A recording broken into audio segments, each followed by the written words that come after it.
आज की वीडियो में हम सीखेंगे कि अमरूद कैसे काटते हैं, और ये भी 7 सीरीज की एक और वीडियो है। इससे रिलेटेड सारी वीडियोस आप देख सकते हैं,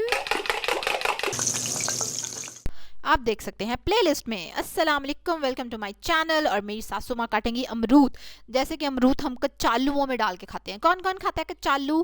कैसे मुझे पता चलेगा? मुझे आवाज़ नहीं आ रही, कमेंट करके बताएंगे आपके कौन कौन कच्चालू खाते हैं मज़े के खट्टे मीठे ऊपर खट्टियाँ डाल के। और ये देख लें आप ध्यान से कि छुरी से कैसे काटने हैं आपने ये कच्चालू। और इसी तरह की छोटी छोटी सी टिप्स और कटिंग जानने के लिए सब्सक्राइब करें मेरे चैनल को, बेल आइकन पे क्लिक करें। और जो पहले से मैं बना चुकी हूँ वीडियोस वो सारी ऊपर कार्ड में आप प्लेलिस्ट में देख सकते हैं।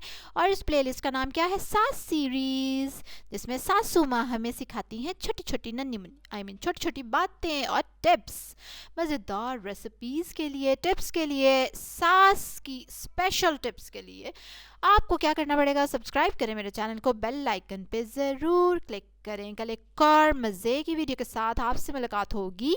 अल्लाह हाफिज़।